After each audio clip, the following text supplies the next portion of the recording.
Chapter 9. My Brothers and Sisters. My Family. It was hard to believe they were 18, becoming bigger and shaping into their adult forms. Ruby noticed that Chomper was now her size and still growing, similar to his friends. Littlefoot was no longer little, coming close to his grandfather's back.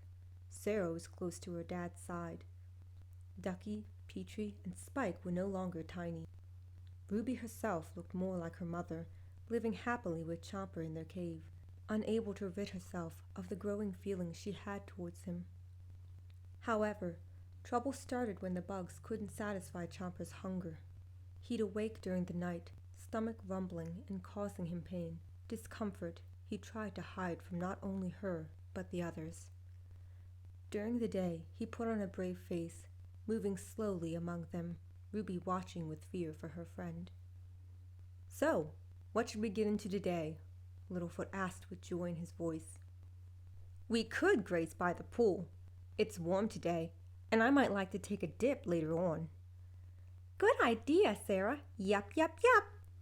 Ducky took the lead, going to dive into the water.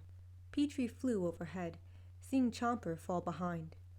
Gliding down, he landed on Chomper's head. "Chomper not feeling well?" "I'm fine, Petrie. Go join the others. I'll be there shortly. First, I could use some food." "Don't look my way, Toothy," came Sarah's voice from ahead, always giving him a hard time whenever he stated his hunger. "I would never think to eat tough meat." "Nice retort, Chomper," Littlefoot encouraged, only to smile shyly. "Not that you deserved it, sweetie." "Whatever, long neck." While the five went to the pool of water, Ruby watched Chomper amble off to find food. Her expression was soft, glancing from him to the group. "Say, Ruby, you coming or not?" "I think I'll take a short walk," Ruby replied, going to see what Chomper was up to. He was sniffing the ground, lifting a rotten log to find some wiggling worms to slurp up, not caring he ate a bit of dirt. Hunching over, his stomach hurt, empty and unsettled. With a short grunt, he huffed and leaned against a stable tree, trying to keep upright, finding his world spun when he bent over. Gritting his teeth, he uttered under his breath, "How much longer can I do this?" Straightening up, he did something crazy, knowing it caused him to get sick. Yet there was no other choice. Here goes nothing. Taking a bite of leaves, he chewed and forced himself to gulp them down, standing for a moment before he felt his gut jump, feeling the food come right back up. Rushing, he leaned over and retched, coughing and gagging a few more times. "Darn it! Why can't I get enough?" Eyes shut, he lowered his head, swallowing back his suffering, especially when he caught Ruby's scent. "Chomper, where are you?" she called, coming to him when she spotted him. "There you are. I was wondering if you needed help finding food to eat. I located a hive of stinging buzzards, for I know they're your favorite." "Thanks, Ruby. That'll hit the spot." He smiled to her, and his eyes were slightly sunken in, tired looking all the time it seemed. She led him to it, watching him eat the entire thing in one mighty bite, leaving nothing left of the stinging buzzards. Truthfully, Ruby wasn't the only one to know Chomper was starving, for while they were in the woods, Littlefoot and the gang spoke, glad neither were there. For Littlefoot knew Ruby was probably upset enough, always worrying for Chomper. "So, anyone else notice Chomper is losing weight?" Littlefoot said, holding a worried expression. Yup, yup, yup. He's too skinny. Ruby says she hears him wake during the night to feed." Perched on Littlefoot's back, Petrie shook his head. "Poor Chomper. What we do to help?" "Afraid there's nothing we can do, unless someone wants to offer up one of their limbs to feed him." Sarah spoke in her sarcastic tone. "Though you better not expect me to do so." "There has to be another way, something we're not thinking of." Littlefoot frowned, thinking hard on how to assist Chomper. "Me hate to be bearer of bad news, but me over here is some not too happy with Chomper still living here. Think he should return to Mysterious Beyond where Sharptooth belong." Petrie spoke, landing on the ground. "They worry he might eat them or young, scared of him, for they not know him like we do." That's outrageous. We can't let them drive Chomper out. He's our friend. No, our family. And families stick together, Littlefoot stated with a bit of anger. Besides, it's Hip who's causing the stir. No one would care if he didn't keep showing off his scars. Littlefoot, I hate to drop Skywater on you, but grow up! Chomper is starving, growing weaker with each bright circle cycle. Do none of you see that? Am I the only one to see this? He's wasting away before our very eyes. Sarah saw their spirits lower, hating to be the voice of reason all the time and bringing them down. Still, she spoke the truth, and whether they wanted to hear it or not, she didn't care. Chomper is family, and we should focus on finding him food instead of standing around arguing about that dumb old Hip. With a sigh, Littlefoot nodded. You're right, Sarah, as usual.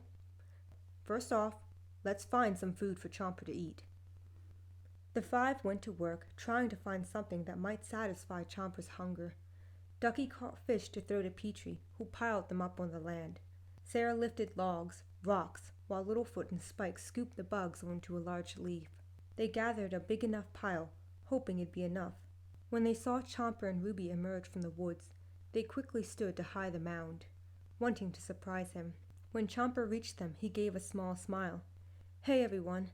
Sorry I took so long. No worries, Chomper. It gave us time to get you something, Littlefoot said, craning his neck to meet Chomper's height. Really? A surprise? For me? Yes, you like. We know it, Petrie added gleefully. Here you are. They stood aside, revealing the pile of food. Wow! Food! Chomper exclaimed, going to dig in. Sarah cringed and turned away, Petrie shuddering, while Ducky's mouth gaped open. Littlefoot merely swallowed while Spike held his half-lidded gaze, Ruby smiling while he took several bites. With the pile devoured, Chomper licked his lips and turned to them with a thankful look. Thank you all. You have no idea how much that meant. Don't worry, Chomper. We're here for you, to do all we can.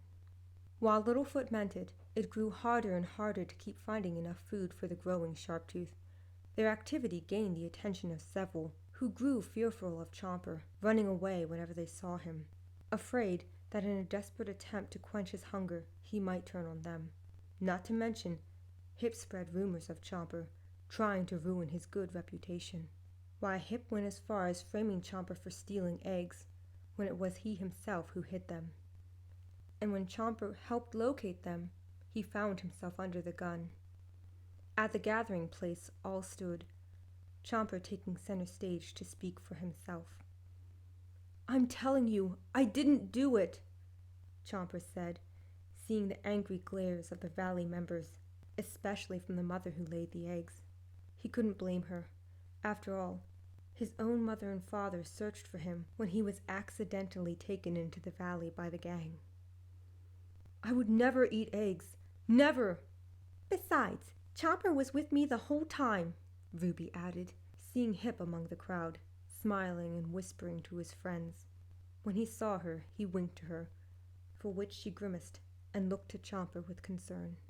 You aren't together all the time, Nod shouted, adding fuel to the flame. If you don't believe Chomper, then believe Spike. He smelled another scent too, Ducky spoke on behalf of her brother. His sniffer is good. Chomper was not the one who did this. It was Hip. It was. All eyes went to Hip. Tell me, Big Mouth, why would I steal someone's eggs? To get Chomper in trouble. You dislike him most out of all, Sarah said, sounding as gruff as her father. Again, you have no proof. Sarah went to charge, only for Littlefoot to hold his leg out to keep her in place. Why can't you all accept that Sharptooth is not the tiny innocent you think he is? Behind that smile lays a monster, a beast, who with one whiff of blood might go crazy and kill us all. Silence hung in the air, followed by whispers of mistrust. Chomper is kind and never harmed anyone before. The only reason he'd attack would be out of defense for another. If that's your way of convincing yourself, then I have no more to say.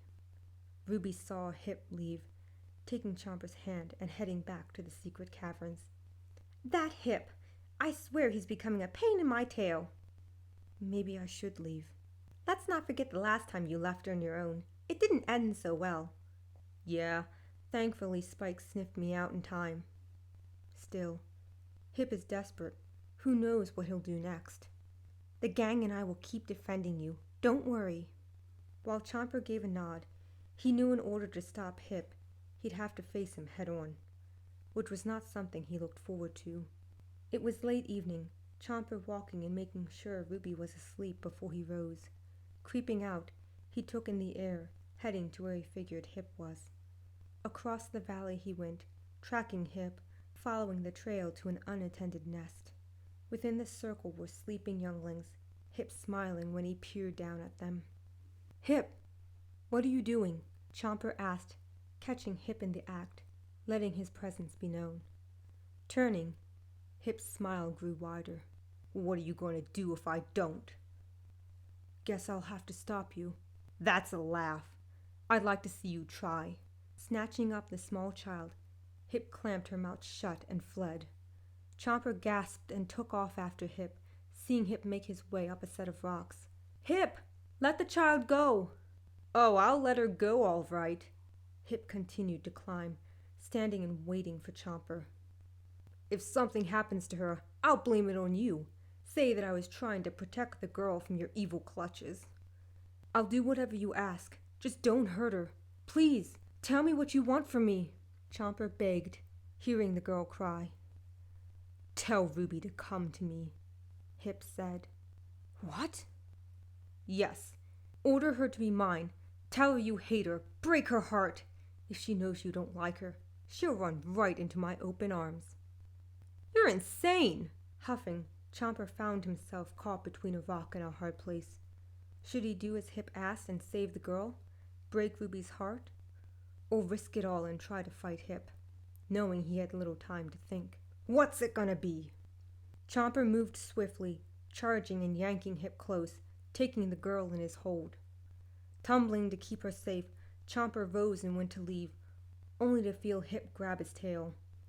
Down he went, Hip jumping and punching Chomper across the face, taking his rage out on the pinned Sharptooth. "Come on, fight back!" Hip shouted, throwing fist after fist into Chomper, who struggled to get free. "Too kind and gentle to fight back!" "Hip!" called a voice. "Stop!" Knowing the voice was that of Ruby, Chomper got some boost of energy, grabbing one of Hip's fists and keeping him at bay. "That's enough!" Blood dripped from his face, Chomper getting up and shoving Hip back. Making sure the girl was okay, Chomper prepared for another attack. Ruby managed to climb and reach Chomper's side, gasping when she saw his bruised and bloody face. When she saw the girl, she took her from Chomper, comforting her. "There, there." Looking to Hip, she frowned. "Just when I thought you couldn't sink any lower." "Wake up, Ruby. The true monster stands behind you, yet you're blind to see the reality." "Enough, Hip. Let's return the girl back to her nest, Chomper." The pair left Hip, who only smiled, going to find his friends. Ruby saw Chomper spit up blood, having a few good cuts along his muzzle. Moving slowly, they saw the nest and worried mother. When she saw it was them, she rushed to get the girl, only to pause when she saw the state Chomper was in. The way she drew back, Ruby went and passed the girl over. "Did you stop him from hurting her?" "No, ma'am. Actually, Chomper was the one who saved her." "Yeah, right. He was the one who snatched her away," came Hip's voice, leaving the dark of the forest to reveal he'd been beaten up. "I tried to stop him, ma'am." "You're pathetic. I bet you had Mutton Nod give you those marks." "Keep that monster from my young," the mother said, drawing back to stand protectively over her nest. "It's clear he's done enough." The very next day, the adults called a meeting, wanting to address the situation before someone was killed and eaten by the Sharptooth. Hip went over his false statement, that of course everyone believed. In the rocky area they stood, like a congregation on trial, Chomper put on the stand and awaiting judgment. All whispered when they saw both males were black and blue, clearly fighting at one point or another. Ruby was among the crowd, hands clasped tightly with concern for his fate. "He attacked me, almost killed me," Thankfully, Ruby showed up to tame him down, Hip said, looking to Ruby, who glared at him. Monster! Someone from the back yelled. Right, reevaluate, allowing him to live here, called Nod. Yeah, if he fought Hip over a small girl, who's to say what he'll do when someone else gets in his way again? Mutt added, fed their lines by Hip before the trial. I said it before and I'll say it again. We, the folks of the Great Valley, think it's time that Sharptooth Chomper returned to his domain in the mysterious beyond, said Hip, voicing what he'd wanted to say for a long time, looking to Chomper and gaining a cheer from the group of onlookers. His body and hunger grows with each pass of the bright circle. In time, he may even resort to seeing us as food, losing his mind and slaughtering us all. Face it, we're a lot for one Sharptooth, an endless supply of food. This rallied the members of the valley even more, shouting words of hate towards Chomper, who said nothing and stood still. Everyone, please, please, settle down. I think Hip has twisted the story in his favor, said Littlefoot, his mannerisms reminiscent of his grandfather. Let's hear Chomper out.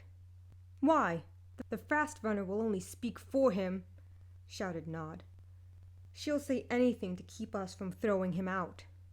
If Chomper is so vicious, why hasn't he bitten your annoying head off yet? Sarah said, smiling to herself. Face it, Chomper doesn't have what it takes to bring even Petrie down, and that's saying something, for Petrie's a real coward. It's true, me scared of everything. The point is, Chomper is a good Sharptooth, is kind, gentle, and would never hurt anyone. Let us not forget the good deeds he does, finding lost young ones. You like him when you require his gifts, yet shun him when he needs your help, Sarah added. You can't promise he'll be good forever, or that he won't eat the young, piped up Nod. One day he might turn on us, and when that day comes, will you be able to live with yourselves? Mutt stated, crossing his arms over his chest. Now see here, you cowardly fool. Chomper is staying, and that's the end of it, Sarah bellowed, stamping her foot down in protest. If anyone wishes to harm him or drive him out, they'll have to go through me personally. Yep, us too, Ducky called. Her and Spike stepped forward. Me stand by Chomper too, Petrie said, fluttering down to land by his mate Ducky. Well, what about if the entire Great Valley folk came down upon you? Hip asked, seeing many of the crowd yell for Chomper to leave. Besides, have any of you ever thought about the next generation? There was silence, all wondering what Hip was getting at. Think about it. If the hatchlings grow up befriending that monster, they won't know the difference between him or a flesh-eating one. Unlike you five, they don't leave the valley for the mysterious beyond, no better than to do so. Now what do you all say to that? The brute has to go. Unable to take it, Ruby walked out to Chomper, who clearly grew worried by the shouting and commotion. Hold on, you can't make him leave. I beg you all, please reconsider, allow him to stay. I vow we'll make sure he won't harm any of you. Then you can join him, someone spat. Yeah, be on your way, fast runner. Chomper didn't care if they yelled at him, hated him, but to shout at Ruby, that took it one step too far. Giving a loud roar that shut everyone up, all eyes went to him. For once Chomper stood fiercely, high and mighty like the predator he was. If it bothers you all so much, I will go. On one condition, if you let Ruby stay without a fuss. He saw them slowly agree, nodding to his terms. Right. By the time the night circle sets and the bright circle rises tomorrow, I'll be gone. Ruby gasped and felt her eyes grow moist. Chomper, no, you mustn't. I promise to go without another word. Right. Henceforth, Chomper will leave. If you are still here tomorrow, we'll drive you out. Okay, fair enough, Hip. Chomper stood tall, unwavering and steady, despite his true feelings of uncertainty for his future once he left. Ruby went to him, looking him in the eyes. Blue met red, locking for several seconds. Chomper, you can't go. I won't allow it. I'm your caregiver, and I can't care for you if we're not together. Therefore, I'm leaving with you. Ruby, I'm almost an adult. I think I'll be okay. How do you know? You can't know. That's what. Only I can. So I'm going. Ruby spoke stubbornly. With a defeated sigh, Chomper knew there was no arguing with her any further, simply lowering his posture and making his way through the crowd. Ruby was close by, ignoring the glares some of the plant eaters gave her. The dirty looks, the uncertainty and distrust they held against him hurt Chomper deeply, deeper than most knew. The gang gathered, talking while the bright circle slowly faded over the horizon. You're leaving? And after we put our necks out for you? Sarah asked, though it was more of annoyance. Yes, Sarah. It's time to suck it up and face the reality, the truth that I can't stay, no matter how much I long to. Besides, I don't want Hip to hurt anyone in order to frame me. I'm sorry we couldn't do more for you, Chomper, Littlefoot said with defeat. You did more than enough, believe me. He went and hugged each one. I'll never forget any of you, ever. Panicky Petrie, devoted Ducky, loyal Littlefoot, stubborn yet sweet Sarah, Spike, the always hungry guy. When he came to Ruby, he was lost for words, swallowing a few times. Reliable Ruby, the one I could always look for advice and comfort. My dearest friend. Why are you saying that? I'm going with you, silly. I'll miss you all too, but I'm sure we'll meet again. We're not kids who wander off into the mysterious beyond anymore, Sarah teased. If you're ever there, though, look me up, Chomper said, gazing upon them for the last time it seemed. I love you all, my brothers and sisters, my family. We miss you already, and not even gone, Petrie cried, burying his face into Ducky's open arms. Take care, Chomper, she said kindly. With a final goodbye, Chomper and Ruby went to their cave. It was dark, the night circle glowing brightly, the stars twinkling. Ruby lay by Chomper, whose stomach growled again, causing him to move about in his sleep, and then wake. Smacking his lips, he noticed she was still awake. Ruby, he whispered, seeing her gaze outward. You awake? She gave a small nod. How long have you been up? A while, but don't worry. I'm fine. Well, I am. I see. He pushed himself up, trembling and staggering once on his feet. Able to maintain his balance, he gave her a smile. I'm going to get some water. I'll be back in a little bit. I can go with you. I think I can handle getting a drink of water, Ruby. What if you fall in? You don't want to drown. I can swim thanks to you, he laughed, nudging her with his muzzle. You need rest for the journey tomorrow. If I fill up on water, my stomach won't growl and wake you. Rolling her eyes, she settled on his warm spot, seeing him leave. Her eyes didn't shut, simply admiring his statue, the light illuminating his skin beautifully. Why, she dared to think it, but he was handsome, was he not? Eyes fluttering a few times, they closed completely. Not knowing when she fell asleep, Ruby sat up and yawned. Stretching, she hoped to find Chomper beside her, yet there was no one. On her feet, she searched the cave, calling for him and getting no answer. With worry, she knew she needed help, going to the gang. My friends, I can't find Chomper. Have any of you seen him? I looked everywhere, and everywhere I looked, Chomper wasn't. He left, Ruby. Petrie, remember? Duh, Petrie. But she was supposed to leave with him. Oh, me forget. Do not worry, Ruby. We will help you find him. We will. Exactly. Let's get moving. We'll check his favorite spot. Then we'll check around the wall.